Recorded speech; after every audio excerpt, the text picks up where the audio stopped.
stop whatever's going on over there. Video from Sean. Oh, is that the one? Yeah. I kind of want to see. He literally is. All right, we're taking a little time out. I just want to see this real quick. It's a very quick one.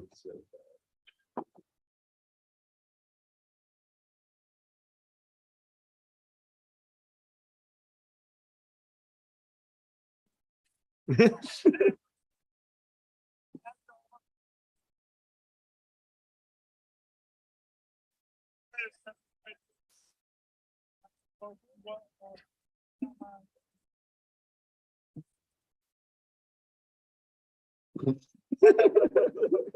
right, good stuff.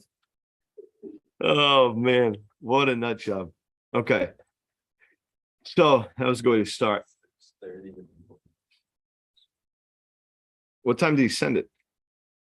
I think it was like, I don't know, like the one, yeah, something like that. Well, he's usually blacked out by one, so. So yeah, he seems like that kind of guy. He seems like a fun guy. All right, so getting started, guys. Sorry, oh my god, everything's popping back up now. Everything that I just deleted is popping back up. Great. So getting started here, what the main focus of what we want to go through today, what I wanted to talk about was how to take information, how to train, some couple key things to focus on. You know, training is obviously a very important part of our job. And one of the struggles that a lot of people have, I think that one of the reasons why some people don't succeed in the job is because either they get, and you know, this again, this is not indicative of any person in particular, but either they get trained the wrong way or they take the training the wrong way. I think one of the key reasons why some people struggle is because they're getting the training, the training is being given to them, but they're not receiving it. They're not actually taking that information and doing something with it. And so that's causing them a problem when it comes to you know, their level of success. Now, to make sense of that, you know, just as an example, I remember when I first started, and for some reason I can't make the size of the letters any bigger on this. What's going on here, man? My computer's all screwed up. It's got to be the government. Look at this. I can't click anything. See that? Yeah. But I can type. That's weird. Yeah. Whatever, we'll figure it out. So when I first started, you know, my manager, my team lead, whatever, whenever they were doing the training, I mean, this is a person that had a lot of experience in door-to-door, but did not, their perception of themselves, I think, was that they used the script, but they were not even close to using the script. Well, me as someone with no experience going into a team, you know, in a job that I had never dealt with people before in a job, never mind done a job like this, going into that as a person with no experience, having a script and then watching somebody do something completely unrelated to it, largely unrelated to it, it caused me a problem. I had a very difficult time with that. So receiving the information, I mean, the stuff I was getting from him was way different than the information that I was given when I first started. And so it really caused a problem for me. And back then, keep in mind too, now at least when we're training, we are pretty clear on the fact that, you know, look, some people are going to have some differences in their script. It's not all going to be the same all of the time. We're pretty clear on that now. But back then it was not. It was, no, you do the script. These are the words. That's it. That's what you do. And so you're getting that. I mean, the first day of training, when I first started, it was ridiculous. You had to write down the script, the entire script, over and over and over and over again for like 6 hours. Absolutely miserable. I don't even think that it helped with memorization, but whatever, that's besides the point. So it was super reinforced though. This is what you're doing. This is what we're using. And because of that reinforcement, you go out there on the road and wanting to just do those words, and then to hear somebody have success with something completely different, and puts you in a rough place. And so real quick, I had to decide whether or not I was going to listen to the person that was training me, or I was going to listen to the script that I learned right in the beginning. And this, you know, put me in a little bit of a crisis. I didn't know what to do. And so what ended up happening is I ended up trying to do a little bit of both, emulating this person that I was watching do the job that had a lot of experience, and trying to do that through the script, and it didn't work out. I did a terrible job for the first couple months I was with the company. What we would define as a terrible job now, maybe not terrible back then there, but back then, 2 demos was decent because everybody's training was the same way. Everybody was going through the same thing I was. So I remember my manager calling out one day and going up with a different team, and that manager walked with me that day, and he was very much into the script. Like he was just like me when he started, had very little experience, some experience dealing with people, very little experience in the job, used the script, used it well. And that was the first day that I ever saw 5 leads written, and that I ever got 5 leads, definitely. And first day I probably ever got more than 2. And it was a couple months into the job. And so through that, I realized that, consistency of message is really important when it comes to training.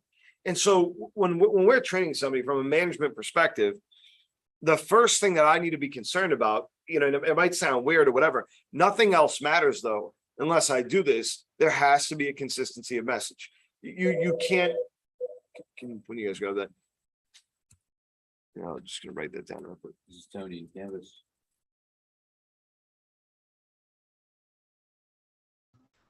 Hey, Paul, to try to make it bigger once you're done typing, try to select it all real quick. Okay, cool, perfect. Hold on one second.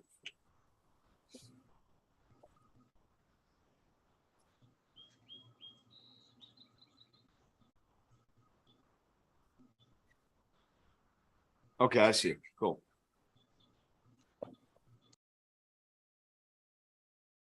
Okay, cool. So that consistency of message is really important. And what that means again is that, and this is, it just as important, by the way, for a manager as it is for the person that's training, the person that's starting, because if you're starting in this job, or if you feel like that consistency of message is not there when you're in the field, then you got to speak up. You have to go, hey, what's going on? Why is there a difference here? What's up with that?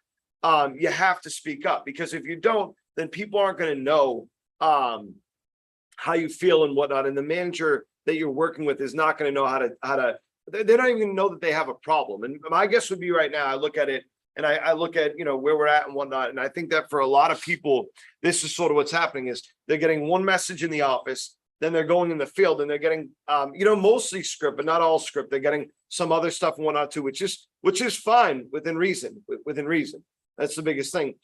But sometimes that line's being crossed where there's a lot of significant changes that are being taught from the script. And that's causing a little bit of an issue between a little bit of an internal battle with a lot of people that have no experience, or very little experience. And so the consistency of message is extremely important to what we do. So keep that in your mind when you're training or when you're getting trained, that's important. That's something that you want to look out for. That's something that you want to pay attention to. Okay, the second thing that's really important when you're training is being clear with what you're speaking about. So whatever issues you're running into, you have to be clear with them. You can't, and I've seen this a lot. I've gone out with people where they're training somebody, the person gets done the house and they got, 5 different notes, turns into a 10-minute conversation about things that are, really, really easy to address. So what I try to do to take care of this, and again, from a training perspective, you might say, well, why, if I'm the one that's getting trained, I'm not in a position to train people, then why is this message for me? Well, the message is for you because you're the one that's receiving the training. And if this is the training that you're receiving, then it's gonna hurt more than it's gonna help. So for example, if you go up to a house, Chase was talking about a problem that he was having earlier about asking yes or no questions. I spelled "you're" wrong. Great. I've been doing that a lot lately, dude. I don't know what's going on. I feel like a 5th grader. It probably is the vaccine. Yeah, that's true. Yeah. I was just talking about that earlier. I was just talking about how when I got COVID, the last time I got COVID, it was so much worse than every other time, even though I had the vaccine. It's ridiculous. So, Chase was telling me about a problem that he had where he's asking yes or no questions in the window section. And to me, and I can't speak to what anybody else has said to him or whatever, and how that problem's been dealt with. I'm not speaking to that. But to me, if I see that problem happen, right? Let's say that we're on the road and I see that as like the core issue, the biggest problem that we're running into, then the way that I'm going to respond to it, the way that I'm going to converse with Chase about that problem is I'm going to stop knocking for a second.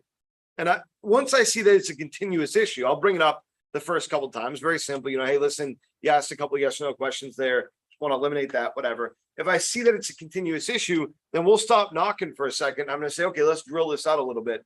Just, hit me with that section and let's do it a couple of times, right? Then I'm going to go and I'm going to give him an example. I'm going to go I'm going to, I'm walking with him already, obviously. I'm going to go knock a couple doors and I'm going to give him the best example I can. What's up, Caleb? How you doing? Good. How about yourself? Good. What are you wearing on your head, dude? My boonie hat. Can you put your phone up? I think it's because the picture is so small. It looks like you're wearing like a child's cowboy hat.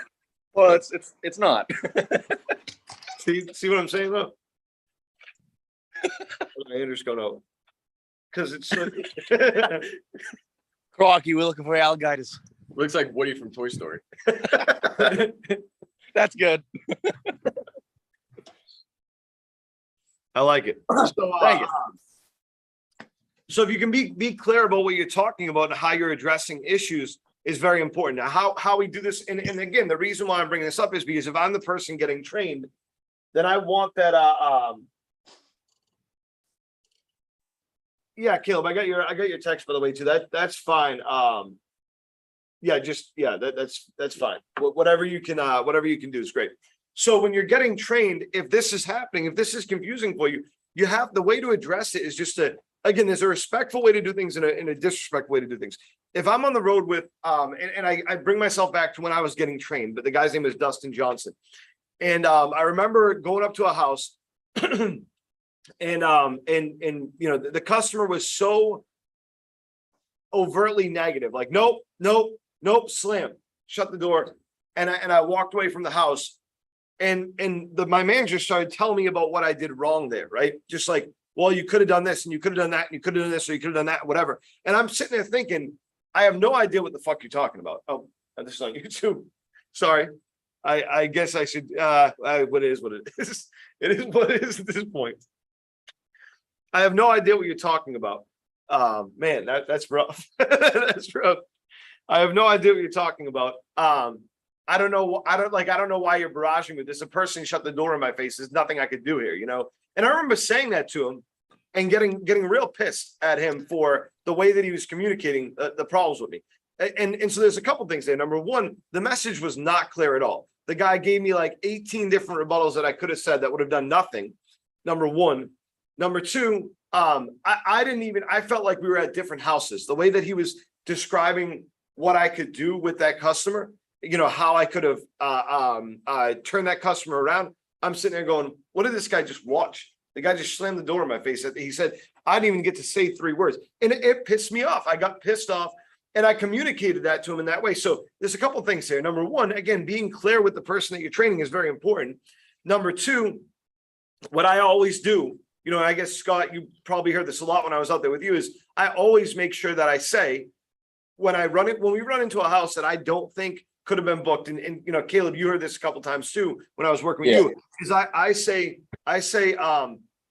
look, I don't think you could have set that person. Okay. I'm not saying that you could have, I have no idea. I mean, the person seemed pretty adamant about not being interested, but if you want a better chance to set the person, then this is what you can do. You know what I'm saying? So I'm making it clear that and I'll tell you too, if I think it's something that could have been set, then I'll say, hey, listen, here's how we probably could have set that person or whatever.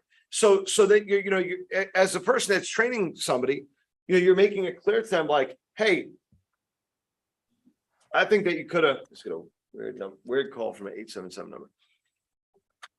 I think you could have booked that person, and this is why. Or I'm telling them, look, I don't think there's much that you could have done there. But if you were going to try something, I always try to as much as I can at every house. You said you're going to mute yourself, Caleb. You're definitely not. I just muted you. I make sure that I'm clear. I don't think there's much that you could have done there, but if you were going to do something, this is what I would have done, right? And so the clarity of message is important, all right? From my perspective, when I was out there training with Dustin, the way that I handled that problem, there's two ways that people in training are going to handle these problems that are not good. Number one is saying nothing. You can't say nothing and expect anything different. Okay. Everyone's just a person, right? So if I'm out training you and there's something that you don't agree with, then there's a respectful way to bring it up. It's very simple. You just ask a question. We need to work in an environment where you have to be able to feel like you can ask a question without there being a problem. Okay. Now, of course, there's a difference between asking a question and, constantly picking at someone. The way that I did with Dustin was I literally, I think I said, I'm not going to say the words, here, because I already messed it up, but what the F are you talking about? Were you even at the same house as me or whatever, something like that? Not a good way to bring it up. It just made him angry. It didn't do anything for me or whatever. So there's two ways to kind of handle this that are negative, and then the one positive way is, again, just to bring it up. What I should have said in that situation is, look, do you think I could have set that house? That would have been a question to ask there, right? Or I could have said something like, look, I don't understand what you're saying. What specific objection were you talking about? Because again, he threw like 17 different rebuttals at me that I could have said. The guy said, not interested, and slammed the door in my face. You know what I'm saying? So it's important because you want to have a good relationship with the person that you're training and with the person that's training you. And so it's important that you work on that clarity of message, and how you address those issues are extremely important. Now, from a learning perspective, okay, the first thing that I want to bring up that's really important from a learning perspective, and we were talking about this earlier, is don't have too many people training you. Now, what I mean by that is, and I see this in here all the time, this is one of the worst things that you can do, that anybody can do. And you got to be aware of your surroundings when you're addressing issues that can come up. I know we all want to give advice and we all want to help each other out, and that's a very positive thing. That's good. Okay. That being said, if you have 15 people giving you advice, there's going to be mixed message there, and it's not going to help you. It's only going to serve to hurt you. That's it. Okay. So when you think about how you deal with these things, right? If I'm having an issue, if I don't like my manager's answer for some reason, if I feel like it's not working for me, then there are people that I can go to, or whatever. It should be last resort. And here's the way I do that. Okay. I would say to my manager, look, I'm still having trouble with this. Okay. Because you want to have that communication with your manager. I'm still having trouble with this. Is there any way that we could get Paul involved, or Andrew involved, or Seth involved, or Mo involved? That'd be the way that you would do that. It's simple, and I know it might be uncomfortable, but it's better than just asking a bunch of different people for advice. And as a person that wants to be able to give somebody advice, you got to be careful about what you're addressing, and whether or not you're making a problem worse or better. So what I mean by that, they're particularly loud out there today. What I mean by that is I use an example of Jason, this guy Jason Ryan, when I was talking yesterday to a couple of guys up there in North. So Jason Ryan was a guy who I started with back in Boston. He started training the same day as me. We were very different people. He was, I think, actually, I just asked him. He was 26 when he started. I was 20, so he's 27. So he's 40 now. He acted like he was about 12 though. He was a very, very aggressive person. Everything that everybody told him, he didn't agree with any of it. By nature, he wanted to just fight about things. He wanted to have an issue with everything that anybody told him. That being said, and he always wanted to be the best, which is great. But if you're not the best, it's all about how you react, right? You want to become the best. You want to tear other people down. I'll give you an example. He's 40 now. Okay. He's managing a small team of people for corporate, 40 years old. Okay. The other day he tells me, he gets very upset and very, amped up. Okay. He's like, yeah, back, when we were in Boston, he had, I'm trying to do his voice at the same time as I'm trying to tell the story. He had brought a referral in, this guy, Jimmy Weeks, okay, who held the record for a long time. All right. And he's still mad that after he brought the referral in 10 years ago, maybe a little bit more than that, maybe 12 years ago, after he brought the referral and the referral did better than him, he's still pissed about that. He's still very angry about that. I brought the guy in and then he goes and does better than me.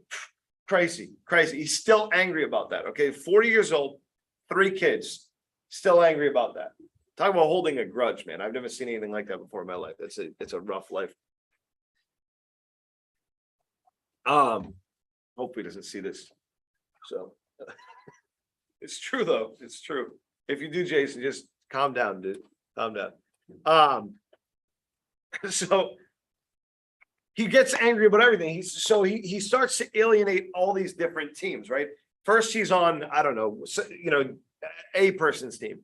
And a person, even though he's getting, 10 demos a week, doesn't want to deal with them anymore, says, no, I want to let this guy go. He's too much of a problem.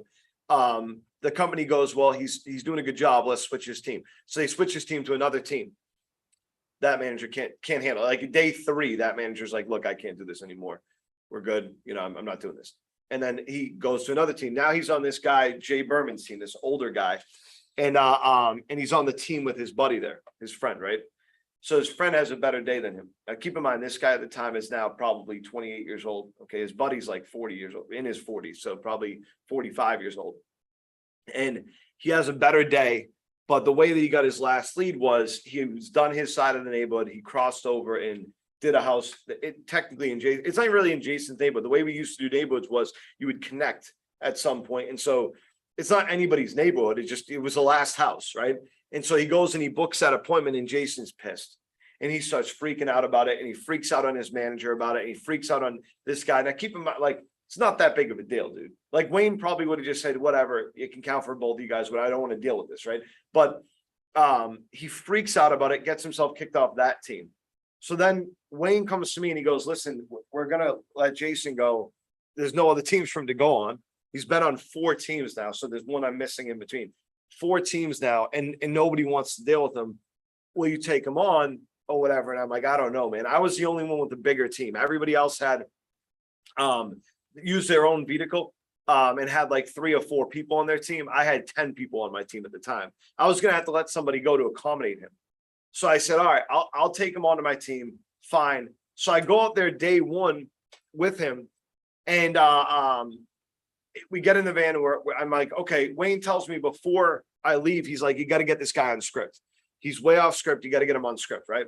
Now he had the results though. So to me, it didn't really matter. He has the results. I don't care, right? So I'm working with him day 1 and I'm watching him do his thing and he's setting all these leads and I have no idea how the hell he's doing it. I mean, this guy literally, someone would say not interested and he would go, come on, 5%, like literally. And then the person would go, all right, fine. It was like, what the hell is going on? So he's doing well. At the end of the day, I pull him aside and I'm like, look, Jason, obviously you're much better at this than I am. You do a fantastic job. You've always been better than I am at this job, no doubt. That being said, here's the thing. I don't really care what you do as long as you're setting leads. Okay, two things you got to agree to though. A, the second you're not setting leads anymore, we got to get you on script, like 100%. And B, you're doing the script when we're role playing in the van, like nothing else. Like you need to be part of the team. You need to do the role playing in the van. You don't give anybody advice, okay? Because you are special. You are great. You are great at what you do. No one else can copy what you do and have success. Do you agree? Of course he'd agree to that. Why wouldn't he? He wants to be the best, right? So yeah, I agree. Fantastic. And then we were good from there. Anytime that he would start to give people advice, I'd be like, look, man, remember what we talked about. If you're going to give people advice, you're going to have to be on script. And he was on my team for the remainder of the time that I was there.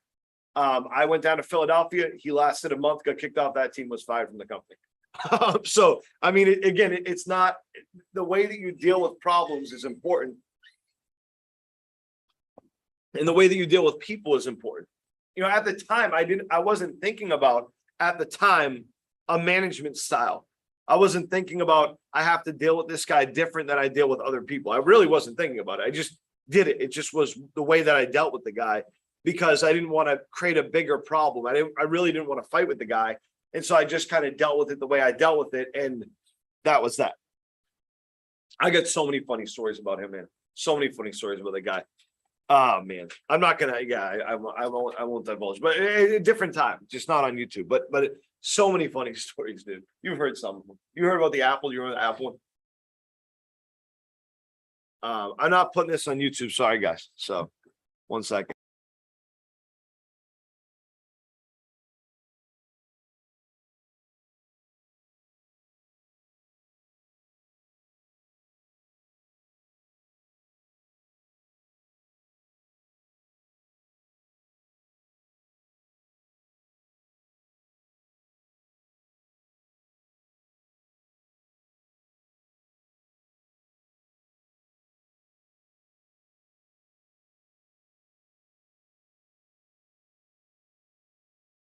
It was interesting. Very interesting. All right. Can you guys hear me again? Sorry, I'll have to tell you guys later. There's a funny story. So it's a good one. That's just a small one too. I get so many more. I'll tell you one right now that I can tell you, no problem. So one time we're at this place called Medieval Times. And it was like one of them bars that's like, restaurant that's like designed to be like an old castle and they yell at you or whatever. And it was like a company thing. And so Jason thought it'd be funny to like, he's walking back from smoking a cigarette. Me and Wayne are walking out of the building. Wayne's this giant guy, so he thought it'd be funny to like bump into him, like, jokingly or whatever. So Wayne doesn't like him. And so he does that, and Wayne just takes him like this and throws him. The door comes right off the hinges, man, and he goes right through the door. It was the funniest thing in the world. He threw him right through the door. Threw an employee through a door. Wayne's a big guy. Andrew's met Wayne. Wayne's a big dude. Yeah. Yep. Yeah, he's not a tall guy. He's big, very big guy. So when you have too many people focusing on the training, and advice is great again, but and I love walking in and seeing people role playing together and stuff like that. Like that's all great, but when you're giving people advice, you got to understand that even if what you're saying to them is right, you can't control the other 15 people that they talk to. So if you have 15 people telling you different things or slightly different things even, then it's not going to help you at all. The only results are going to be negative. That's it. You're just going to get flustered. It's going to make the job so much more difficult. It's not mainstreaming anything at all. Okay. So don't have too many people training you. Okay. What do they say? They say what? Perfect practice makes perfect. It's not about role playing. It's about actually solving problems. So yesterday, and this is something that,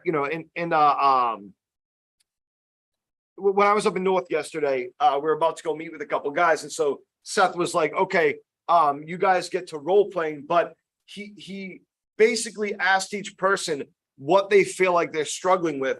And then the focus was in on that part. So that it wasn't like the person they were working with wasn't giving them advice. They were giving them objections based on what they were struggling with. So for example, let's say I was role playing with Chase, who's here in the office here. Let's say I'm role playing with Chase. I would say, yeah, I'm really struggling with, getting past like the second or third objection. I'm not getting past that. Well, now Chase knows, okay, I got to give this guy at least 3 or 4 rebuttals. Like I'm going to make sure that I'm rebuttaling this guy a lot, that I'm actually giving him objections. So then he has an idea. If he says, I'm really struggling with the window problems, then I know that I don't want to give him some easy window problem conversation. That's not going to be helpful at all. Okay. The other way too to circumvent this is you got to be able to feel what kind of issues the person's having. So when I'm role playing with somebody, what they do dictates what I do. Because as a customer, right, that's what happens. Why can I go out and knock a door and not set a lead? And then a month later, 2, 3, 4 months later, you knock on their door and you set up that lead. It's mainly because of how you're dealing with the customer. Of course, there's outside things that can change. But if we were relying on those outside things, then we would not be able to go back to neighborhoods every 3 to 5 months and be fine. So a lot of what changes is the way that the person that is pitching is addressing the customer, right? So for example, if I go out to a home, let's say, for example, somebody comes to my house, I'm the customer.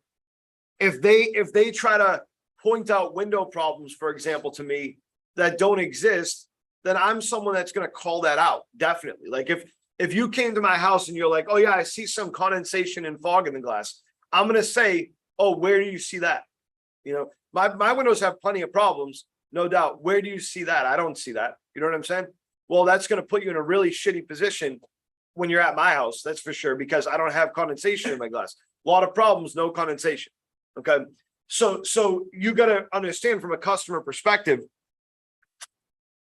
and even from role playing, you have to be able to, if you're playing the customer, you have to be able to emulate what a customer is actually going to feel and think in order to get the most out of the role play, right? If you go up to me and you make some stupid personal connection like, hey, nice car, I really like your car. How long ago did you get your car? I'm just going to tell you, I don't know, man. It's just a car. It's not that big of a deal, right? Like it's, you know, I get it. Yeah, it's a nice car. Cool. It's comfortable. Whatever. I don't care. What do you need? What do you need? What's up? Right? I might not say all that, but that's what I'm going to say with, you know, fewer words. Is essentially that, right? And so you have to emulate the customer, what the customer is really going to say. Every time I role play with somebody, I feel like they don't want to give me a ton of objections, maybe because my position, maybe just because they don't know how to. But either way, I feel like that's not the average customer. That's not who I'm going to struggle with. Think about it real quick, okay? If I play the customer for you and I'm going to role play with you and I give you no objections and I answer yes, oh yeah, I have every window problem. I have 10 windows that are like that for every window problem. Is that reflective of the customer? Not that you're going to run into, but the customer that you're going to actually need to have need to work with, right? No, I mean, you're not, if every customer was like, sure, yeah, sign me up, sounds great, then we wouldn't be training. There'd be no reason to do training, right? We just give you a paper you can read to them. You know what I'm saying? And so that's the thing that you don't want to do when you're in role play. And so we got to look at the effectiveness of this stuff, guys, because if we're having people come in for extra hours, think about this for a second, okay? Let's say that we get to the department up to, let's say 70 people over all the offices, right? I want to be at 100 by the end of the year, okay? So let's say we get up to 70 people in the next month or two, okay?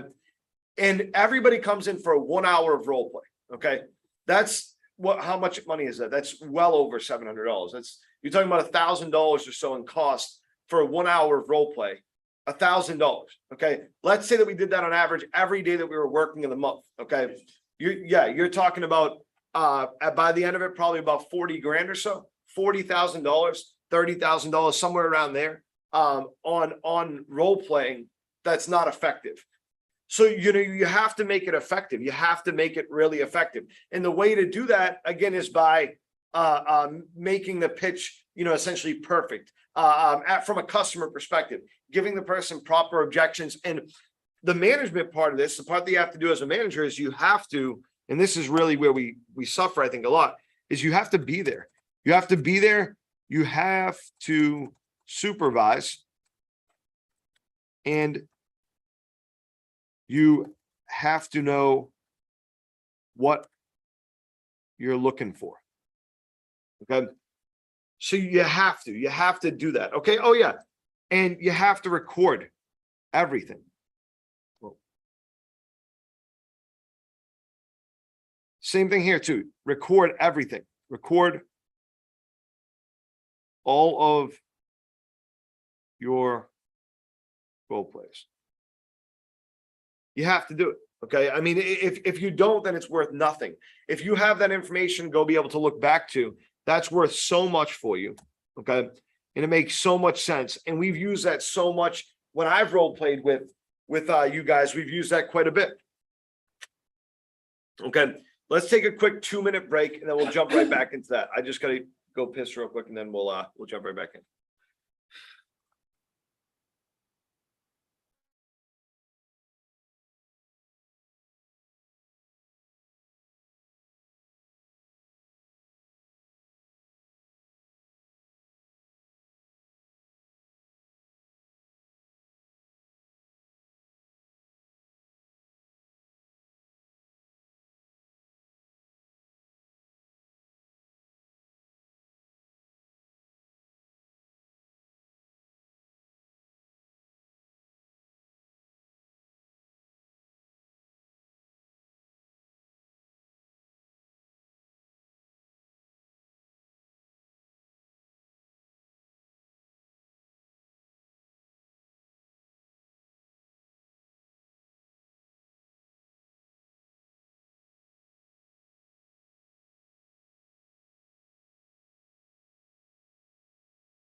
let's get started again, guys. So when you're recording this stuff, the way that you're handling and addressing this after you record it, so record the role play. Okay. Then when you go back and listen to it the first time, and I mean, if you guys have been in training with me before, where we're doing one-on-one training, and this is what we're doing, the problem is it takes a long time. Like, this is not something that like can be done in 5 minutes or whatever. And you as a manager have to be working with the person that you're working with. You do not want to record yourself pitching, record yourself when you're role playing with everybody. Go ahead, but show somebody again. What you as an individual need to do, and I'm going to put this up with don't have too many people training you. What you as an individual need to do is you need to pick 2 people. Okay, pick 2 people and talk to your manager about this. I mean, your manager should be one of those people, and then pick one other person that can help you be accountable for your pitch. That's it. And let your manager know who this is too. Say, yeah, look, I'm going to be working with this person. It doesn't mean you don't role play with anybody else. It doesn't mean that you don't, whatever. But when it comes to taking advice, knock everything off of these 2 people. Okay. And I'm not including myself or Andrew or Seth or Mo in this. We would be included in it as well, no doubt. But I mean, besides us, pick 2 people. When you record your role plays, what I do immediately after I record the role plays, if you're doing this yourself, let's say that you're not with somebody, you're role playing, or you're role playing with somebody, you're listening to it after. Okay. Bounce your recordings. God, I can't spell recording to save my life today.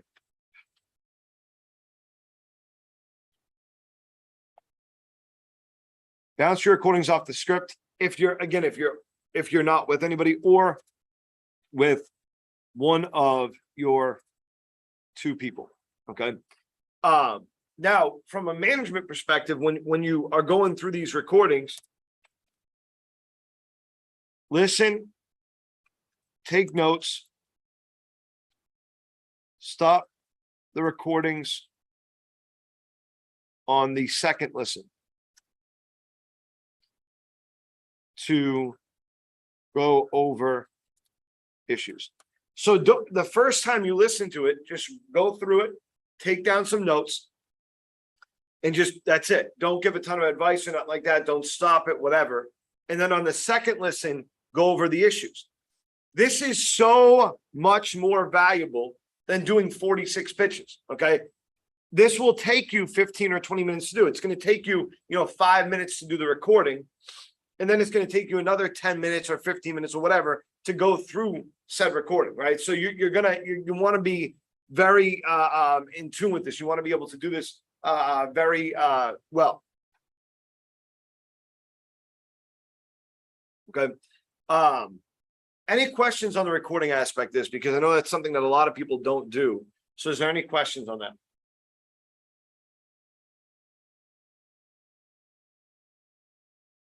No? Okay.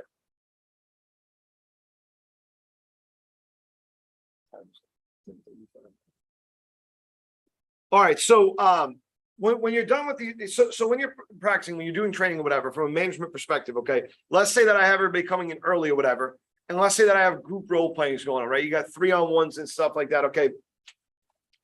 3-on-1s, role playing in groups, trivia and rebuttal role play in the vans is great for practice, but that is it. That's it.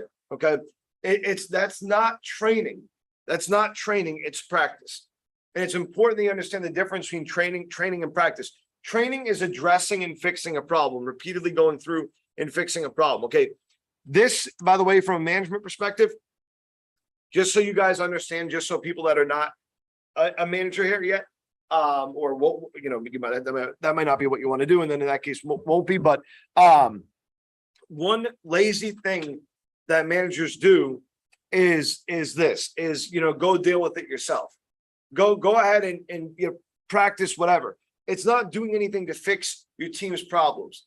I'm sorry, but it pisses me off a little bit. It really does, because we set time aside for this practice to occur. Okay.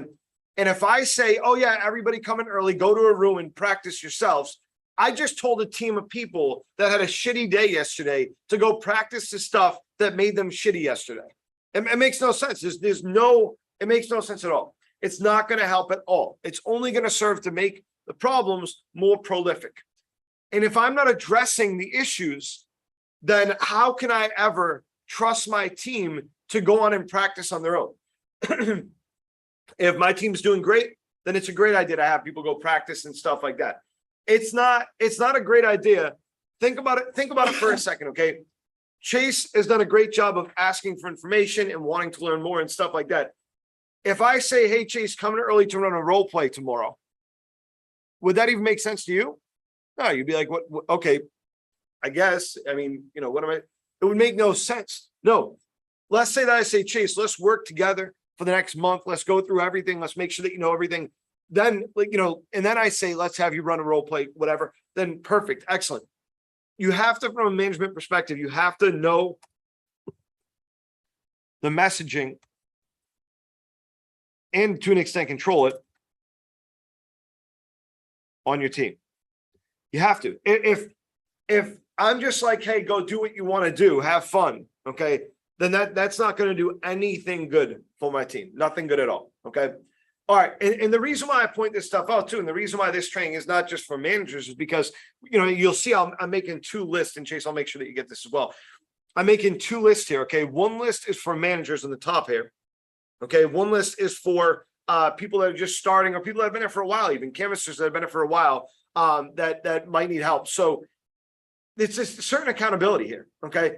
If something's not going right on your team, the way to address it is to come to me, to come to me. Okay.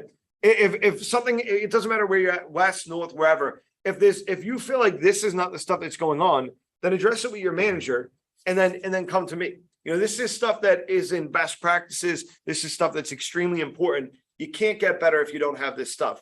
That's why we're going through it, because look, we could just go through, yeah, sure. How do we have a window problem conversation? And we'll go through that stuff. How do we do rebuttals or whatever? But that stuff is only going to help us temporarily. Fixing this stuff here, getting to a point where we have a good structure, good training structure, that is going to fix us permanently. Is going to be able to make us better permanently. Okay. Talk about, let's put it this way. Okay. If I want someone to go from writing 2 leads a day to 5 leads a day, or 2 leads a day to 3 leads a day, or whatever, if I want someone to go from writing 0 to 1 even, or 1 to 2, then I have to spend time with that person. It's a requirement. You can't ignore problems and expect them to get better. Okay. And so it's important that we go through this stuff, because this stuff makes a team better, an entire team better. Okay. That's why we're going through this stuff. So that being said, the next note for managers that I have is, and it has to do with controlling that message and stuff like that, is you have to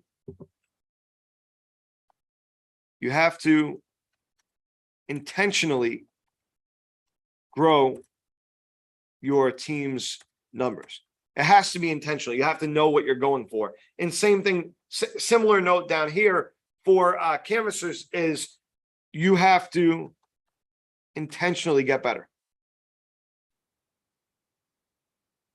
It can't be passive. You can't just, go, yeah, I kind of want to get better, whatever. I'll practice and it will happen. You have to know what you're going for. You have to actually solve something. Okay. If you don't change anything, then your numbers aren't going to improve. Okay. And the reason why I put this down, because that might seem pretty obvious. You might go, well, yeah, of course not. Think about the amount of people that come in here. Okay, think about the amount of people that come in here and they go, I want to give this an honest shot. I'm going to give this an honest shot.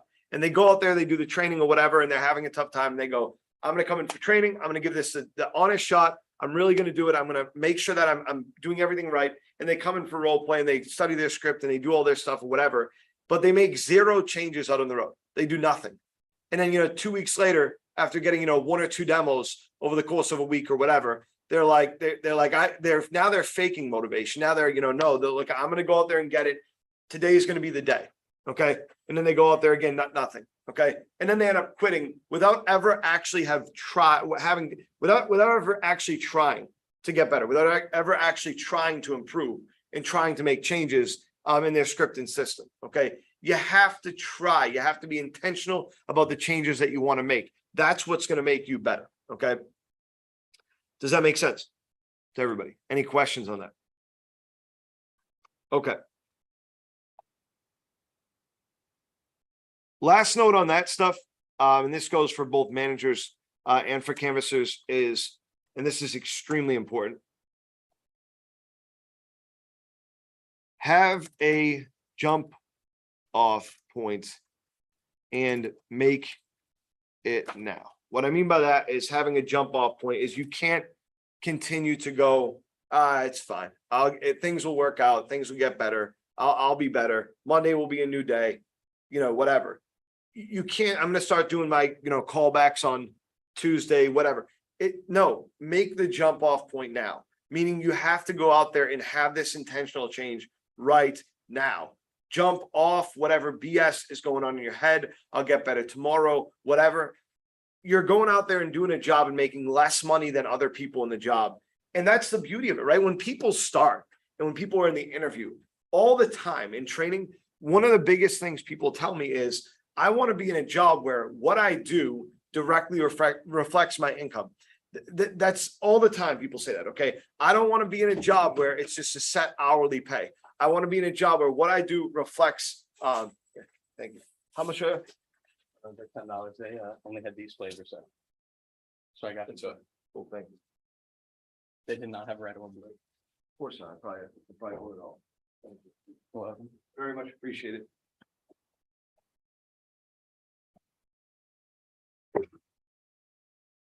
Okay, you have to be intentional about the growth. So make this a jump off point to improve. And the other thing I'll say too, I'm not going to put this down on paper here, but the other thing I'll say is that it doesn't take training. It doesn't take making a lot of changes, guys. No matter what, it doesn't. What it takes is, again, being intentional about your growth. And so if I go out today and I actually decide I'm going to have a good day today, and I decide that, and I actually carry that to every house, and of course I got to do the things, no doubt. But if I carry that, then I'm going to do fine. Okay, so you can keep that in mind, that you're in a job where, and one of the biggest strengths that a lot of you guys have told me is that it's not a warehouse where I bust my ass and get paid less money than somebody else that's been there for a longer period of time. I can start now and make more than everybody else by doing the same job that everybody else is doing, just doing it a little bit better. Okay, that ability to be able to improve your income is significant, and it makes a significant change. Okay, so just keep that in mind. Be intentional about your growth, be intentional about your goals, and you'll be fine. Okay, getting into some of the training stuff off of this. Okay, one of the things that Chase and I were talking about earlier is the window problem conversation. Okay, and so I got a couple notes for you guys on that, and then I'll take some questions on that as well. Specifically, Chase was having an issue with asking yes or no questions, and again, the biggest thing I said there, and really the thing when it comes to window problems in general. Just gonna put a little note here for what this is. Okay, the first note that I have for you is that they are important. Window problems are very important. Okay, they are not the end all. Okay, if you can't pull a ton of window problems up, but you know that they exist, if you see that the windows are older, that they're having problems, but you cannot get the customer to agree with you, that does not mean the appointment's over. It does not mean the appointment's over. You can easily bring that appointment back. There's two kinds of appointments here. One is based on window problems that you can see, window problems that the customer admits to. The other is based on inspection to find those window problems. Those are the two ways to be able to pitch and book a customer. Okay.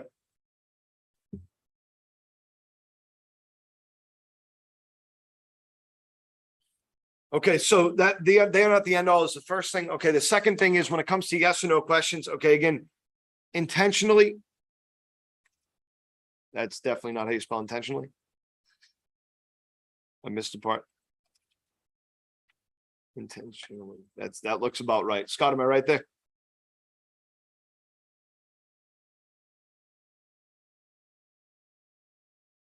Good. Okay, excellent. He shook his head. I was waiting for some sort of confirmation. Intentionally fixing your issues will make this easier. Meaning you have to go out there and like remind yourself, okay? Write yourself a reminder. If you have to write it on your hand, if you have to write on your forehead, that would not be helpful at all. The customer would just see the note on your forehead. Okay, but whatever you have to do, if you have to set a reminder on your phone, okay, I need to intentionally not ask these yes or no questions. I need to make sure that every house I go to, I'm making it a point to not ask yes or no questions, right? Get rid of the noise.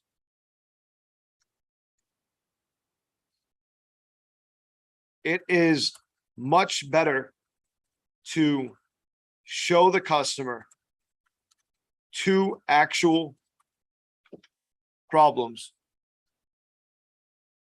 than to get them to say no to 15. Okay. I mean, it's not, and obviously, right? I mean, I know that's obvious, but it's much better for you to be able to, you get rid of the noise. Okay. Show the customer what kind of issues they might be experiencing. Okay. So digging into some of the actual training here, the first thing I do when I go up to a house is I point out what problems I see. No matter how small they might seem. Okay. So even if it's just, let's say I walk up to a vinyl window house and I notice that there's weep holes on it, on the house. It's not a problem per se, but problems exist because of weep holes. And I noticed that maybe it's a little bit worn down, the material, but everything else looks pretty sound. The glass looks fine. And they're probably not having drafts or any major problems like that or whatever. Maybe they even tell me, oh, I just moved in, a couple months ago or whatever. So there's nothing that I can do to, they haven't felt a draft yet or whatever. Okay. However, the thing goes, the first thing that I'm going to point out is, Mr. Jones walking up. I want to let you know, I've been talking to a lot of your neighbors. They have these same kind of windows where they have weep holes on the bottom. You see those two little holes in the bottom of every one of your windows. Those are meant to drain out the water. They don't. Unfortunately, the water sits inside the window and then eventually gets inside the sill and it can rot out your sill. Okay. Now you said you moved in, 3 months ago? Okay. So you probably don't know a ton about the windows yet, right? So what I'm doing there is I'm pointing out a problem that's going to exist. And then I'm pointing out that there's a relevant reason why they haven't seen a ton of problems yet. That has nothing to do with the fact that the windows don't have a ton of problems, right? Yeah, you moved in not that long ago, Mr. Jones, I know these windows seem newer. They seem like they're not experiencing a lot of issues, but I can already see, even though these are only 5 years old, I can already see that the material is starting to wear down. If you take a look here, sir, you see how some of your windows are more shiny. Other ones have like a more matte finish. They almost look powdery. That's because the material in the vinyl windows here is starting to break down. Okay. Simple. It's better to point that out than to get the customer to say no to 5 different problems that you see. Okay. So I know, and again, if you see bigger problems, then bring up the bigger problems. Okay. I'm not saying go up there and just bring up weep holes as a thing. I'm saying whatever you see, bring up, right? So if I go up and I see that there's condensation in the windows, I'm going to say, Mr. Jones, how long have you lived in the home? Oh, I've been here for a couple of years. Okay. Then you had to have noticed that there's fog and condensation in the front 3 windows here, right? That started happening before you moved in? No? Okay, so it's happened over the course of the last 3 years. Wow, that's a significant amount of condensation for 3 years. That's a lot, right? Point out the problem. Let them know how bad the problem actually is. That's the first thing that I'll do.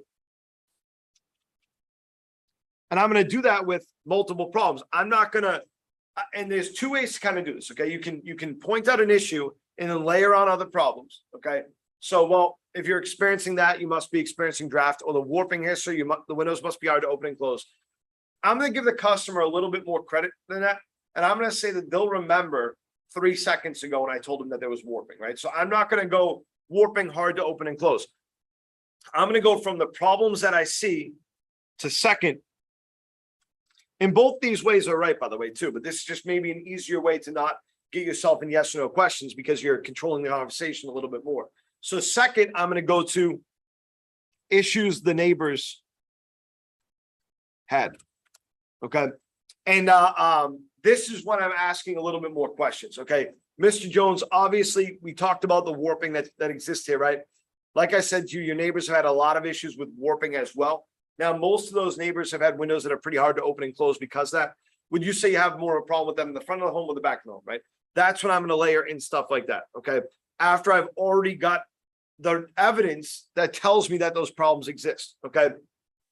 So now I have two forms of evidence here, okay? So let's say that the person had that warping, okay? They had like gaps in their windows or whatever it is. You know, Mr. Jones, like I said, I talked to a lot of your neighbors so far. They've all had pretty much the same issues, especially with the warping here. Now, most of them are experiencing a pretty significant draft. Would you say your windows are more drafty or they just have a little bit of hot and cold spots? Okay. I'm giving them all the evidence as to why that would happen without getting technical at all to them. Because I see people go through the technical bullshit all the time. And I don't think that that's something that you need to do, especially if you just started here, if you're newer here. You don't have to go through like, you know, the R values or whatever. I don't know what that even means. I really don't know what that means. I've been with the company for 13 years. And I don't know what the RU whatever values are. I have no idea what any of this stuff is. I mean, energy efficiency loss. Sure. I don't even go through like, I'm trying to think of it, but I've seen people in a convoluted way go through these problems. It doesn't need to be complicated. The windows are warping, so they're going to be hard to open and close. Like it can be as simple as that. It does not need to be difficult. And then third, and by the way, too, with the issues with the neighbors, that's why I'm peppering in most of the questions. Third, if I need to, I'm going to go through issues that are inherent. Oh, this is a tough word for me. Am I right, Scott? Good. I got it right. Issues that are inherent with certain materials. Okay. So now let's say, for example, that here's the thing, right? Let's say the customer said my windows are not drafty. Okay. Then I'm not going to argue with them. I'm just going to go, that's great. I'm glad to hear that, sir. And a lot of people don't notice the drafts or whatever. Then when I get to this material section, I'm going to say now, you know, Mr. Jones, I know you said that your windows weren't drafty. And like I said, that's great. Vinyl windows like this, because of material, because they are vinyl, because of the way that they're made, they're going to experience drafts or a little bit of hot and cold spots. So my guess is, even though you haven't noticed it, you're definitely losing money on your energy bills. Something like that. Okay. It's inherent to the window type. It's a problem that's going to exist. If the person has single pane wood windows, okay, that's great so that you haven't felt a significant draft in the home. That being said, you're probably just used to it because these windows definitely, because they're single pane, are definitely going to lose you money on your energy bills. Okay. Or your heat might be working extra hard through this. And I'm going to do it in a way where I'm not directly, again, so here's the thing, right? If the customer says to me, yeah, no, I'm not experiencing draft, and I immediately fight back with a, you know, well, you have to be, they have to be not energy efficient or whatever. The problem with that is that I am arguing with the customer, right? I am making an argument with the customer. If I say that's great that you don't feel that, and then I go through a couple other things, and then I mention it again in a way that's tactful, in a way that makes sense, then the customer is not going to have as much of an issue with what I'm saying. I'm not starting an argument with the customer. Okay. Does that make sense? Make sense? Okay. All right. Any questions on window problems specifically? I'm trying to go as quick as possible. I want to make sure that I answer any questions that anybody has.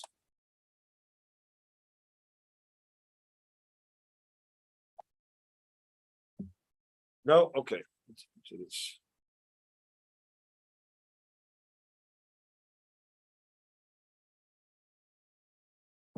Okay. So next we're going to go through some rebuttal stuff, okay? Because we are limited in time. So we're going to go through some rebuttal stuff, okay?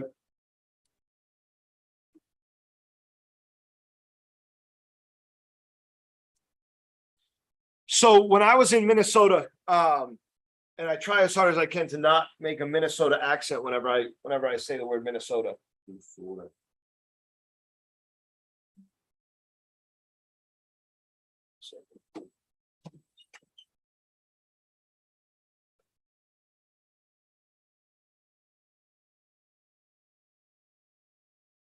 So one of the things that we ran into out there, one of the things that people kept saying out there when it comes to rebuttaling, is that they would push people, that they needed to be more aggressive with people. And and I disagree with the language, and I get that it's just language, it's just what we call it. But I do think that it means something or whatever. So whenever I told people that our script calls for not rebuttaling and not arguing with the customer, people just didn't understand what I was saying, right? When I said you want to agree with the objections that the customer is giving, people didn't understand what I was talking about. Like, this doesn't make any sense, okay? So the first note that I'm going to give you here is stay away. Stay away. Just stay away. Stay away from aggressive language. And I don't mean that in a way that is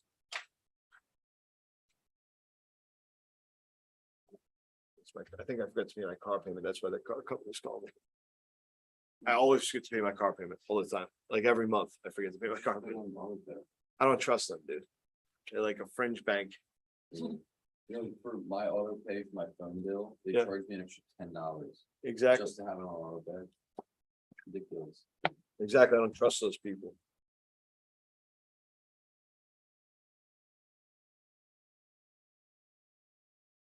Okay.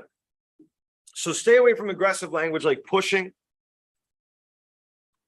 And being being aggressive, I guess. Can't really think of any other language that we use there. Okay. And again, you do this because, and again, is it that important? No. If you want to say that you need to push customers more, fine. To me, the problem is in the fact that I've had people come to me and say, I feel like I'm being pushy, or I feel like I have to be pushy. And that's not what I want people to feel like they have to do, because they don't. Okay. You want to focus on not having to rebuttal as much, because you are moving through the script in an efficient. Wow, I definitely efficient. That didn't even make any sense. Efficient way. There we go. Because you're moving through the script in an efficient way. So because you're moving through the script in an efficient way, you don't have to rebuttal a person, and you can focus on agreement most of the time. So I'm going to give you some examples of this, okay? So if I'm going through my script here, okay, and I knock, knock, knock, good afternoon. I'll tell you what, Tony, play customer for me, okay? Hello. Good afternoon, sir. My name is Paul Duffy. Mr. Jones? Yep. Great, Mr. Jones. I'm with Renewal by Anderson. We just did some work for Mrs. Smith right down the street over on 123 Main Street. The reason why I'm here is because it looked like you had the original vinyl windows. Now, how long have you lived in the home? I've been here like 2 years. Okay, cool. I want you to start objecting pretty quickly, so. Okay, yeah, I don't need windows. I see you're from Renewal by Anderson. That's not something on my radar right now. Oh, yeah, no doubt, sir. No, I can appreciate that. You said you've been there for 2 years, though? Yeah, Okay, cool, excellent. The reason why I asked, sir, is because I noticed there was a bit of warping going on in the windows. And just so you know, I've been talking to a lot of your neighbors. They all have very similar windows. These are original to the home. When you bought the house, did you know that these were original? no, honestly, it's not something I really cared about. The house feels fine. Okay, no doubt. Good. Well, a couple things that I did want to point out here, sir. First, it looked like there was a bit of glass impaction going on. What that means is that the windows are warping and pushing the glass. I'm sure you haven't noticed that much, but if you take a look at it, then you can see it's like a funhouse mirror. If you see what I'm talking about. Mhm. Okay. Now, the reason why that happens, sir, is because the vinyl material starts to break down. It is just plastic. Okay. So because the windows are made from plastic, the windows will start to warp. Now, if you take a look here, sir, right where the windows kind of where the sash, which is the part that opens and closes, lines up with the frame here, with the sill. That's where there's a little bit of a gap there. Okay. Have you ever noticed that before? No, I haven't. Okay. Yeah, and a lot of your neighbors are saying the same thing. They haven't. But what you might notice, sir, is that a lot of your neighbors have started to replace their windows. Had you noticed that? Yeah, but it's just something I can't swing right now with kind of house broke. Yeah, no doubt, sir. I mean, you moved in, you said, what, 3 years ago? Yeah, 2 years. 2 years. Okay, yeah, that makes a lot of sense. Especially during the pandemic and stuff like that. I know it's tough for a lot of people to get houses even. So it's a beautiful home that you have here, though, and it looks like you either did a ton of work here or the previous owner did a ton of work. Didn't? Yeah, we overpaid for it though. Did you? Yeah, yeah. Common problem right now, sir. Well, that being said, so I just want to point out a couple other things. Because these are vinyl windows, and they're made of plastic, they're gonna start to break down pretty quickly. I mean, everything breaks down plastic, heat, weather, moisture, air, everything breaks down the plastic. And that's why you see like this powdery substance starting to form on the windows here. That's why they sort of look like they don't have the same shine to them anymore, as you might have noticed some of your neighbors have on their windows that have replaced them. Okay. That being said, you're gonna eventually have to do something with the windows, right? May I make a suggestion? Yeah, sure. I'm not getting windows though. Oh, yeah, no doubt, sir. All I would do is have somebody come out just to check them out, give them a further look to see what kind of issues you might be experiencing. And if we can't be a service to you, then we just recommend someone else who can. But if we can help you, then we leave you with a free price quotes. That way, when you're already down the line, at least you have the information set aside. Does that sound like it could at least be helpful to you, sir? I wouldn't be able to find the time. It sounds helpful, but I don't have the time for that.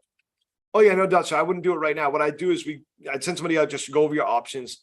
They'd answer any questions that you have, and they just leave you with a free price quote that's good for a full year. So that way, when you find the time to be able to go through the information, then you can check it out. Okay. That being said, I have your last name as Jones. What's your first? First thing. Okay, great.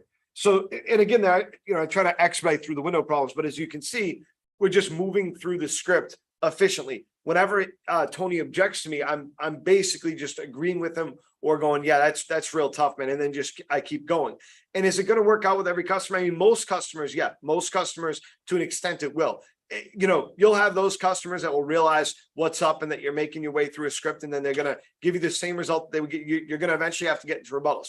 Rebuttals are extremely important because what I'm trying to do is I'm trying to save my rebuttals for when I need them, right? I don't feel yet like I needed to use any rebuttals.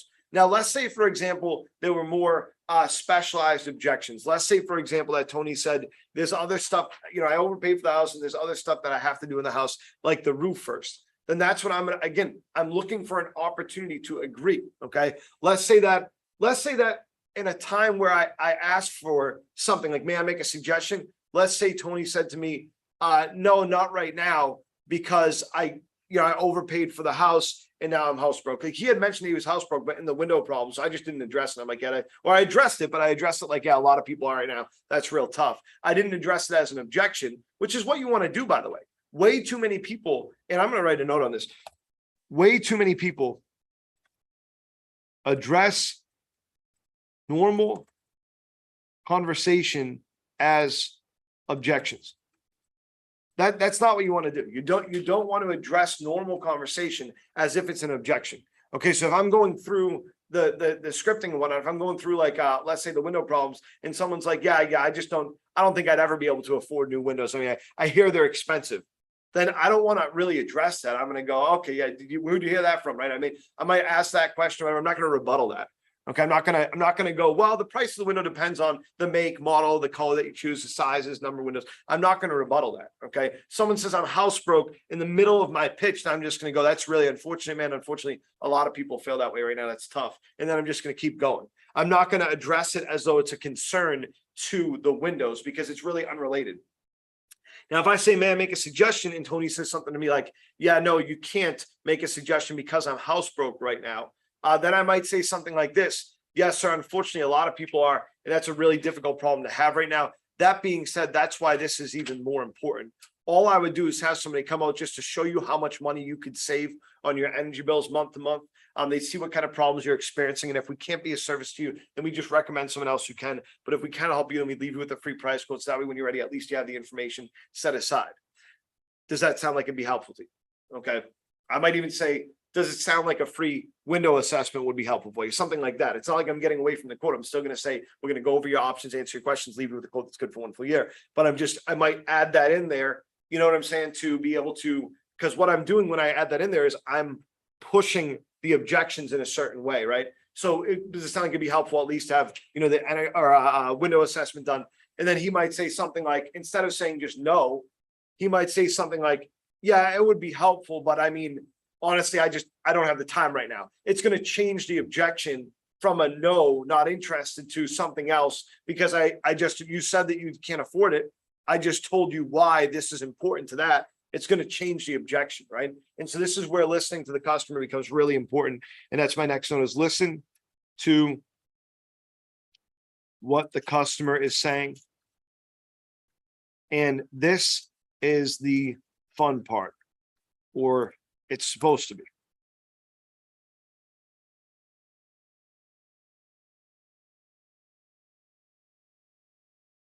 It's supposed to be the fun part, guys. The rebuttals are the part where you're winning the conversation. It's where what you do actually matters. It actually matters to winning. Okay. And so this should be a part for you that's really, really important, because this is where you're winning. You're winning in your rebuttals or your lack of rebuttals. So you're winning in the way that you address problems.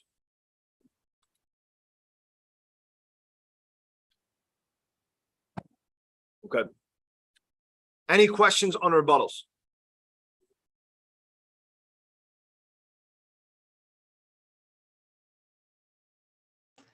Paul, Yep. so you said to save your rebuttals, you Huh? got past the value. He gave you an objection. You didn't rebuttal at that point. You just said, no doubt. Like that was your rebuttal to move forward. So when would you use a rebuttal? Whenever I feel like I need to. So in that situation, I didn't feel like I needed to.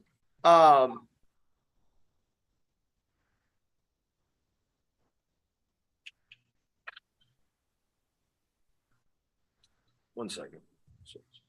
My wife had a very stupid question. I hope she never watches this. The reason why I didn't feel like I needed to is just because the script was going to do it for me. Okay. So, and that's the other note I put here as well. Is the script will do a lot of the work for you. Okay. The script will do a lot of the work for you. So he gave that last objection right as I was approaching the second part of the value of the visit, right? And what he said was, what was that objection again, Tony? That last objection you remember? And you guys remember? It does sound helpful, but I don't have the time. Okay, it does sound helpful, but I don't have the time. And so my rebuttal in that sense, or whatever, however I move forward was, oh yeah, no doubt, sir. Yeah, I definitely wouldn't expect you to use that or to have that time right now. That's why what we do is just go over your options, answer your questions, and leave you with a quote that's good for a year. So that way you can, take the time to take a look at it whenever you get a chance, right? So I felt like the script was a better rebuttal than the actual rebuttal itself, right? So the answer to that question is whenever I feel like I need to use them. If I never have to use them, great. And usually I don't. Most of those rebuttals, guys, to be honest with you, Andrew does all the training now, right? I knew all of the rebuttals, all of them. I did the training every week. Every week I'd say them 4,000 times. Fucking, you wait. Oh man, YouTube, I keep swearing. You wait, dude, give it a couple months and you might already hate it. But I mean, at some point in time, you're like, Jesus Christ, dude, Jesus Christ, it sucks.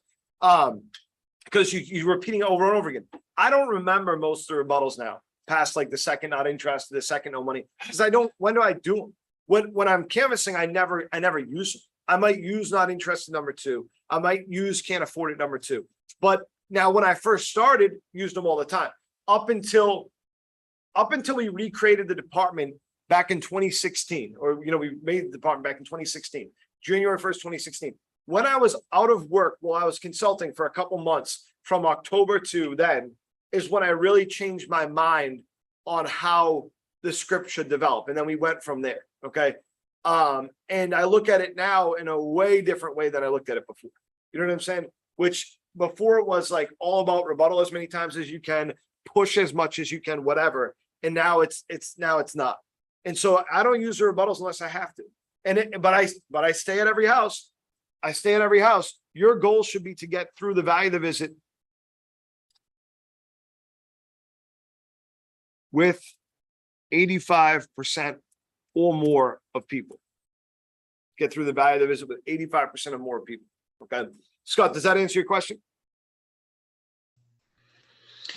Yeah. So, I mean, it sounds like it's kind of like personal preference. You felt you didn't have to.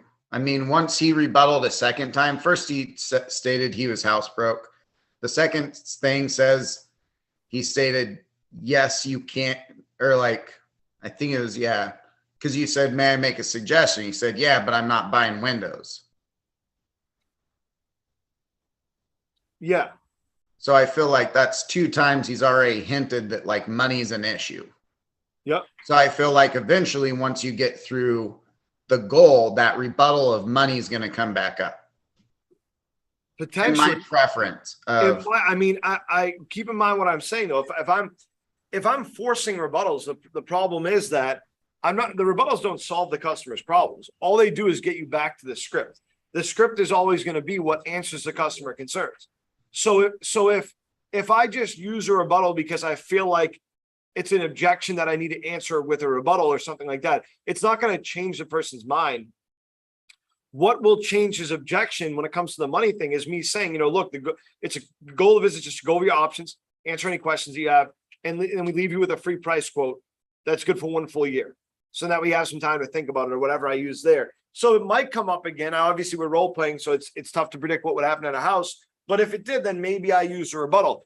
At that point, though, the script is taking care of it for me, right? So I mean, I don't really need to rebuttal the person because the script is addressing I can't afford it, right? Does that make sense? Okay. So it's all about addressing, how we address the issues, right? That's what it's about. Does that make sense? Any questions? But So I ran into this yesterday. I mean, I still suck the lady, but I remember she was hitting me with like, a bunch of like objections. And then I was like, all right, I'm gonna try to hard close it. So then she hit me with does that, like I said, does that sound helpful? She said, yeah, blah, blah, blah. And I was there with the rebuttal, and then I went to the goal, and then I was like, this is your last name, what's your first? And I said, we're at this address. And then I asked for the phone number. She was like, why would you need my phone number? And then she like was telling me like to explain the appointment again.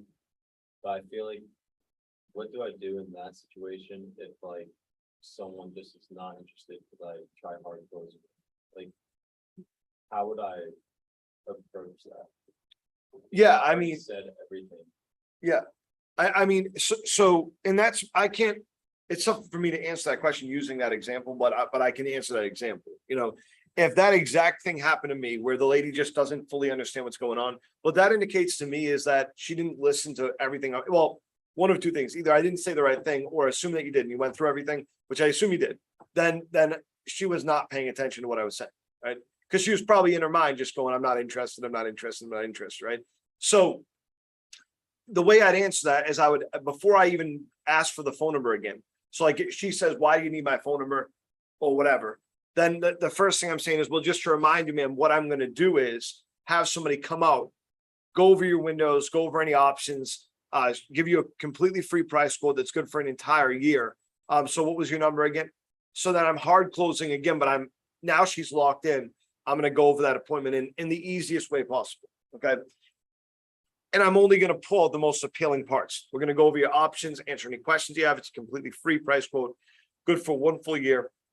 If the window assessment was a big thing or might have been a big thing, then we're going to do a free window assessment, go over your options. And again, ma'am, leave you with a free price quote that's good for 1 full year. And what's your phone number? And then I end on the what's your phone number to kind of hard close again, but now while she's listening. Make sense? Okay. That's how I answer that specific example. I think with the hard close thing, I get what you're saying, because I've seen that before too, where you kind of go through everything and they're like, yeah, just because they have no idea what's going on. So it's just like they don't answer, like they might even answer yes, but they just have no idea what's up, and you can tell they have no idea what's up. Then that's when I would re-go through the second part of the value visit if I felt like I had. That makes sense? Yeah. Okay.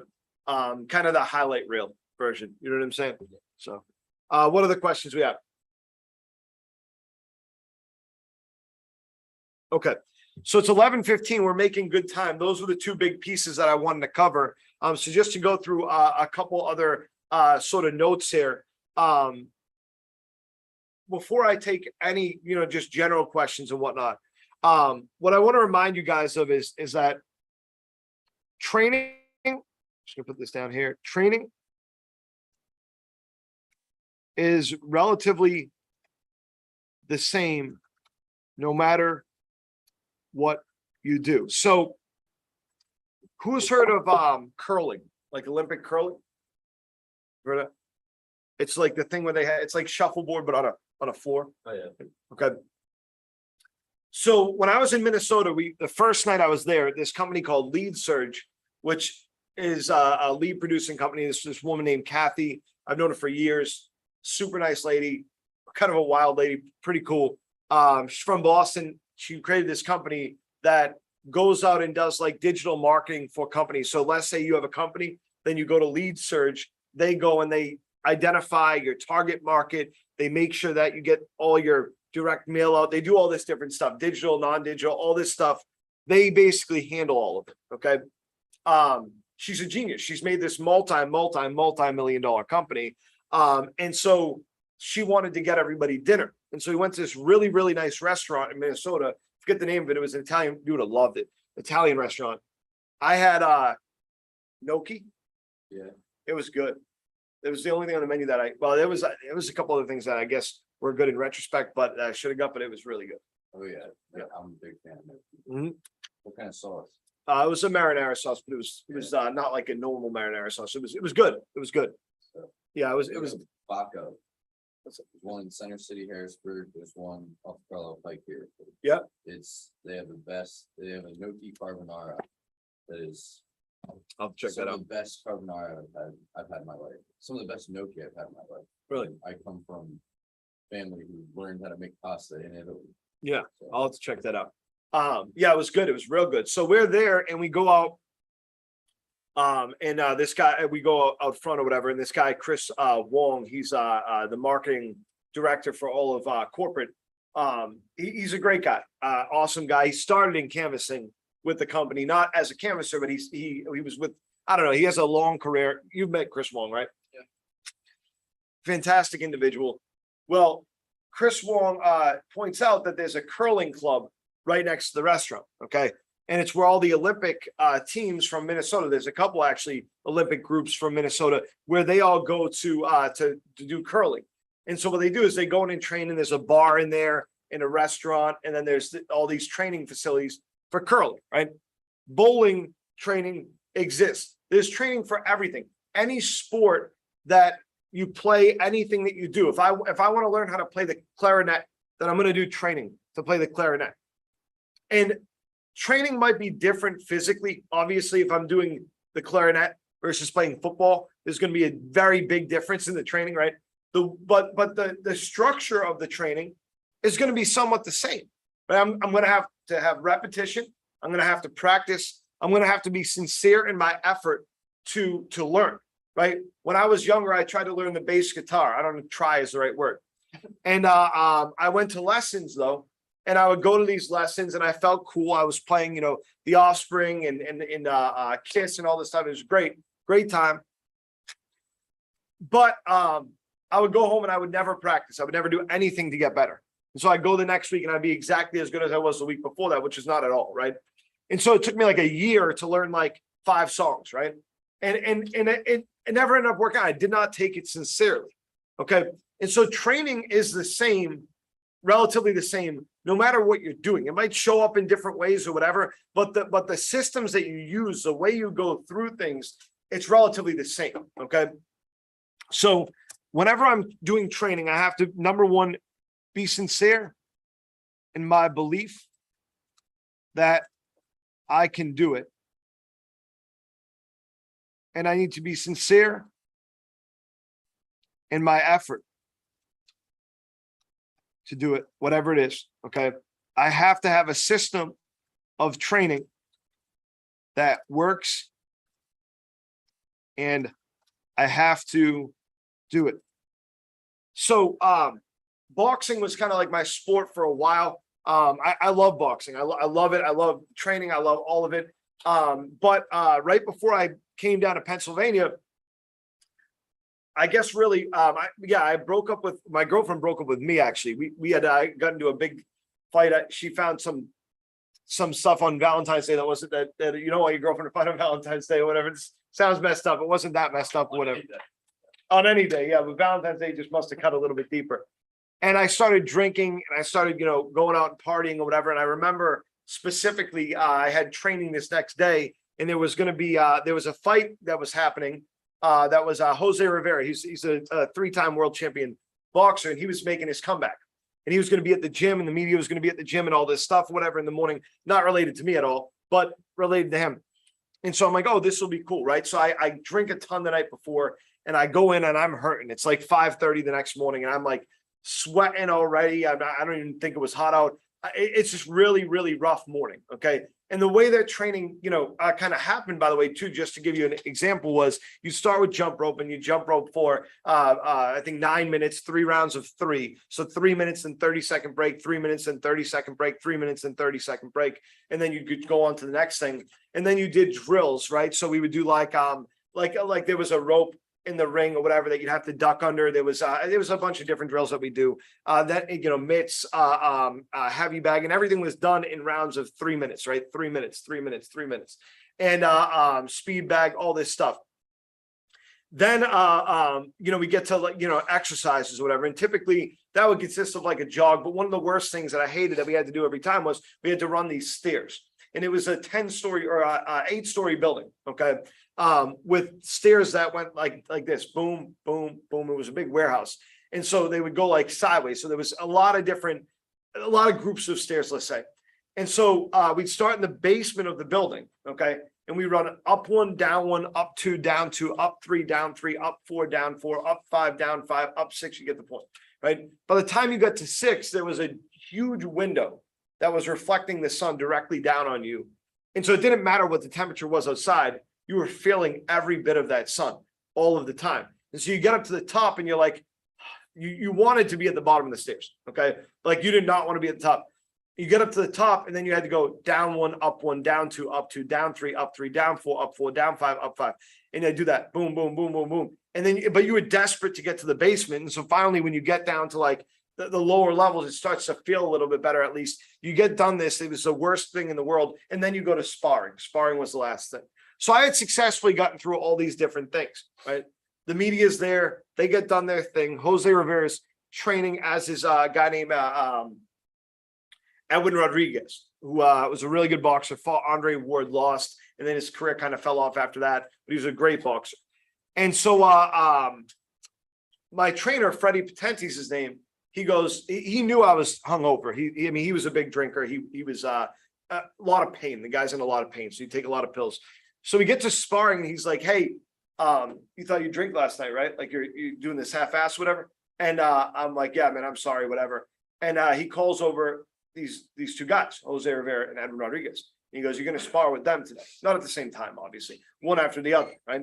And they beat the fuck out of me. I mean, there was no, like, it wasn't even, I don't even think I hit either one of them. I mean, they beat the hell out of me. These guys are not just professional boxers. One of them's a world champion that's training for a fight. You know what I'm saying? Sure, he's 40 years old, but either way, you know what I'm saying?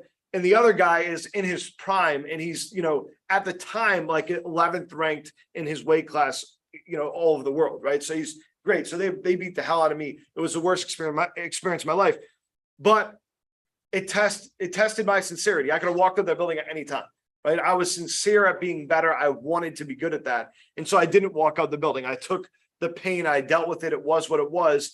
And honestly, if I forget how many rounds we did or whatever, I basically until I was like dead. But if he would have said, you're going to go, keep going, keep going, keep going, go till you're dead, then I probably wouldn't have agreed to the death thing.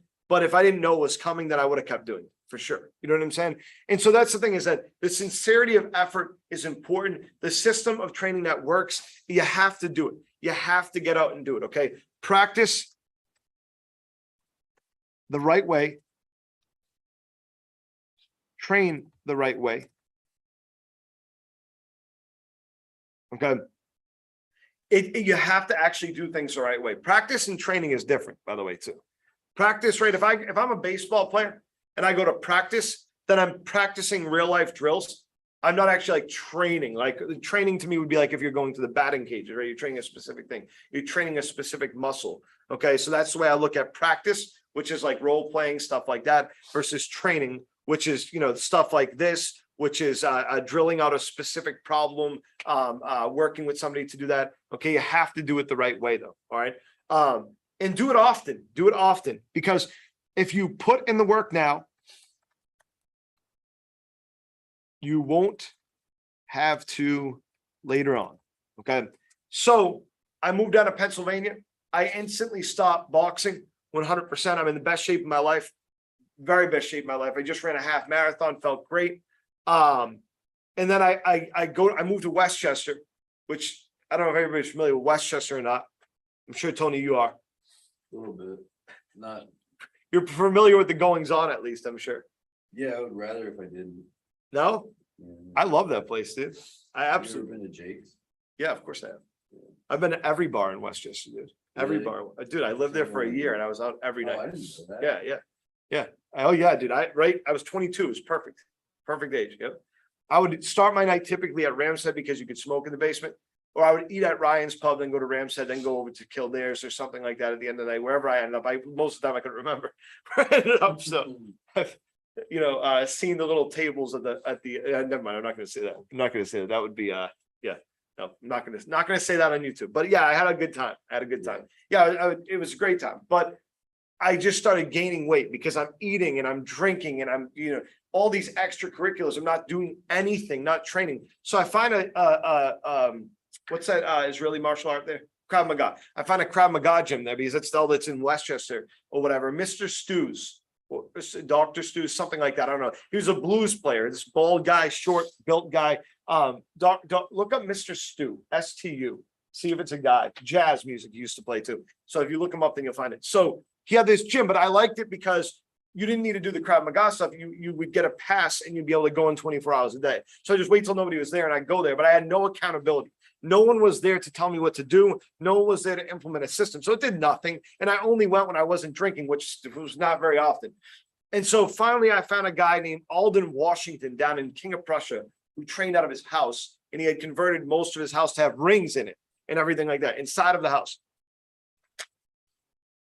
And his style, I mean, he was a great guy. He knew his shit. His style did not fit what I did at all. So I tried to force it and I got beat up a lot. Eventually I ended up not doing anything for the next couple of years, got completely out of shape, convinced myself I had AIDS, ate a bunch of food, gained a bunch of weight, and that's all besides the point. I don't have AIDS, but let's go for the YouTube too. That's besides the point though. The point is that when I go over to Mr. Stews or whatever, I knew all this stuff. I knew all the information. I knew exactly what to do. I had no accountability at all. I knew the systems. I knew how to do the training. I could teach anybody to do it right now. I'm teaching my kids to do it right now. I could teach anybody to do it. I could do it myself, but I had no willpower to do it and nobody there to hold me accountable. So the last thing I'm going to put here is you have to find someone to hold you accountable. And as a manager, not account bail, accountable. And as a manager, you have to hold people accountable and you have to hold yourself accountable to those practices. Okay, we got like 5 minutes. Okay, we're going to give 5 minutes. If there's any questions, if there's not, that's fine. But if anybody has any questions, let me know, please. I have a little comment about the rebuttal thing. Okay. What I noticed in newer people when they're, you can see them like rebuttaling and they get an objection. And then when they rebuttal, their voice noticeably goes down, lower, quieter, things like that. And that's been a big thing that we've been focusing on in training is not backing down like that, still speaking confidently, even when that kind of stuff happens. We had a lead the other day that was a lot of different things happened, and the whole time I just spoke confidently and got through the appointment. So yeah, that's just my little comment. I'm gonna the way you speak as well. Yeah, I'm putting that in the notes. So keep the same confidence no matter what You about the situation. But And so on that note, Tony's right. That's very important. I've seen the same thing where real time, our pitch changes, our voice changes, the way that we're addressing stuff changes because of what the customer's saying. That should never happen in a negative way. Should never happen in a negative way. You're 100. I just put the note in there. You're 100% right, and you're right too. Eliminate the ums, ahs, the likes, stuff like that. Very important to do. When I first started, and even now, I think when I first started, especially, I was so intoxicated all the time. I really was. Like it was a bad situation that that was a huge problem for me. I mean, my brain is missing. Like I have holes in it. You know what I'm saying? This piece is gone. And so I think that I had a problem with that for a long time. You got to train that out, no doubt. Anything else?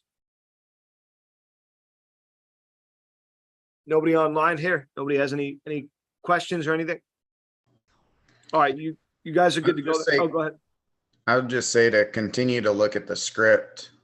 I put one on my desk, because you guys had updated it since I did training with you and Andrew. No So doubt. continue to make sure like you aren't even getting that far off and the rebuttals, because I can tell you myself, like if you were to ask me which ones were what, I'd probably get maybe 80%, but there's those other ones that, I don't know. No doubt, no doubt. Yeah, no doubt. Yeah, you gotta keep yourself updated, definitely. And we'll update anybody anytime that we make changes as well. We have to do a good job of doing that. So sounds great. I will see you guys later. I'll send these notes out to everybody as well. I'll tell you what, if you want these notes, text me or message the group me with your email and I'll send them to you.